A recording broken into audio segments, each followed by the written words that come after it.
Bob McIntyre, who just spent yesterday at the House Democratic Retreat down in Wintergreen, Virginia, advising Democrats on tax policy. The next question for you, Bob. The Republicans are pushing what they call fundamental tax reform, in quotes. But when we really look at that, their two primary proposals are, first, a flat tax, and second, a national sales tax. Can you sort of analyze those two Republican proposals and how they would affect working people in this country? Well, you know, when most of us think about simplifying the tax code, what we usually mean is getting rid of those loopholes that let some of the big companies and some of the rich people not pay any taxes. But when the Republicans in Congress talk about simplification, they mean the same thing that they meant when they were adding the loopholes in the first place. They don't care if it's complicated or simple. They just want to make sure Steve Forbes doesn't have to pay much in taxes. And so they're kind of funny about it in the sense that since none of us would think any of these plans are a good idea if we were told the truth about them, they just lie about them. That's essentially the strategy. I mean, this is a Congress that just renamed their national airport after the president that fired the air traffic controllers because they were members of a union. And now their thinking is this. They say, look, we've got a tax system now that, for all of its faults, is still progressive, and we hate it. Now, here's a plan. Right now, if you got a lot of capital gains, you pay 20%. If you got a lot of wages, you know, even a normal working person, you pay 15% in the income tax and 6.5% in the payroll tax, and your employer has to put that in too. You're up close to 30%. So we've got workers paying at least 30, and many of them 40% on their wages. And we got capital gains people paying 20. Well, that's not fair, says Dick Armey. It's not fair, and you know what he wants to do about it? He wants to lower that capital gains rate on Steve Forbes to 0. See, the ratio was 2 to 1. Now it'll just be 40 to nothing. That's what the flat tax is about. If you hear anybody tell you that they're a flat tax supporter because they want to get rid of loopholes, you should look them in the eye and say, this is not a loophole closing program, sir or ma'am. This is a loophole consolidation program. This takes all the loopholes and puts them into one great big one, which says if you're rich, you don't pay taxes. That's the line in the tax code. And then, well, then there's the other group. You know, they're even funnier. There's a group promoting a national sales tax, you know, like a retail sales tax. And they did some economic research, and they discovered that to raise as much money as we do now with a sales tax would take a rate of about 50% on everything you buy. And they did a little polling, and guess what? People thought that was a rotten idea. So they did some more economic research, and they advertised this, they paid economists millions of dollars to tell them that they could do the same thing at 23%. Well, shoot, why not? They should have paid them a little more. They could have got the rate down to 10. Anyway, it's kind of a lie. They've been running ads all over Texas and Florida, and you'll probably see them in your state soon about how they can do this. And when you read the fine print, it turns out that their sales tax rate is really 30. They say 23 because they divide the tax by the price plus the tax. You know, like you go to the store and you buy something for $100 and the tax is $30, and you walk away saying, gosh, that was a nice 23% tax.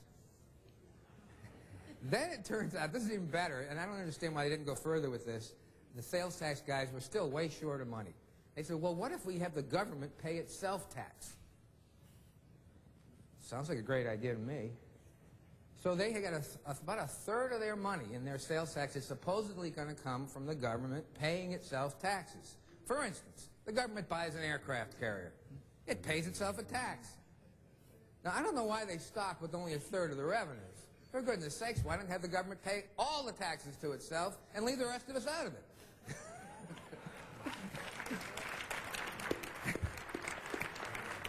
Well, unfortunately, that doesn't work. Gosh, we wish it did. So, what you need to know about the Republican plans is not just that they're hopelessly unfair, which of course they are, otherwise they wouldn't be for them. The other thing you need to know is that they can only make a case for them by lying about them. That is their strategy, and our job is to tell the truth. And the truth is that our tax system isn't nearly as fair as it used to be because people from both parties, maybe mostly Republicans, but from both parties, have added too many loopholes to the system, and they've given some companies and some rich people a free pass. Just a little close to home for you here, I was just checking the auto companies the other day, the big three. Two of them paid about the same tax rate as I do. One of them paid a little less. Well, a lot less. Well, it didn't pay anything at all. Zero. General Motors, oops.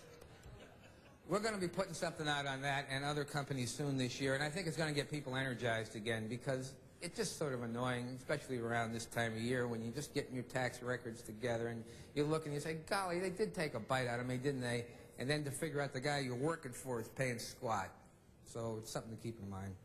That's what reform is going to be. And you know, once we get rid of this current Congress, we're going to get some reform. Let me throw it over to Bob. Many of us feel the tax system really isn't fair, but if you were designing a progressive tax system, if you were developing the reforms that would be fair, what would some of those be? What should be removed from the current system and what ought to replace it? Well, that's a really good question to ask, so I think I'll answer the one you asked before just a little bit longer. You know, I was just thinking, if we had a 50% sales tax, then the price of a loaf of bread goes up by half a buck, which is kind of, you know, annoying. And the price of a movie goes up by $3 or $4, which is like, maybe you won't go. And the price of a car goes up by $10,000, which means you're all out of work. Just occurred to me, but could be wrong, but it is $10,000 a car, which I guess would mean people might buy a few fewer of them. Well, anyway, what should we be doing? Well, what we should be doing is closing down the loopholes that have crept into the tax code over the last 11 years, some of them because Congress and the President put them in, some of them because the accountants and the lawyers got a little ahead of us, and close them down and give the rest of us a better shake, either improve government services or lower taxes. And what am I talking about specifically? Well, I'll tell you the area that drives me the craziest. The multinational companies are just taking us for a ride right now. They're not paying much in taxes, and we're paying them to move jobs overseas. It's nuts. And people know how to fix it, but they're afraid of them in Congress, so they need some popular muscle behind it. I'm hoping in the next few years, when we get the new Congress, that we're going to make some real progress there, because Clinton's Treasury Department sort of wants to do the right thing, but they do not have the political muscle yet to do it. But we shouldn't be doing what we're doing now. I mean, why in the name of God do we want to pay companies to manufacture abroad? But we do. Indubitably, we do. And it's costing the government tens of billions of dollars a year to boot. So let's stop that. That's where I would start for me. My question for the panel would be, I'd kind of like to pick your brains on where you get your resources. I've read books by William Greider about the globalization of the economy, the Bartlett and Steele books about tax policy. What do you guys read? If you want to just leave an address that I can write to and get your reading list, you know, anything like that, that would be great. We could take to our members and say, here, read this book. If you don't believe me, read this book and look at these resources that the person has presented. Thank you. Bob, do you want to give some thoughts on that? We make up all our own stuff. The fact is, I spend most of my day doing arithmetic, and it's great to actually be able to speak English with people at least for a few minutes. But that's, if you want resources, we've got tons of them. We can send them to people. You can get them on the computer, or we can send them to you. That was 2 things, but I made it 3 because 3 sounds better.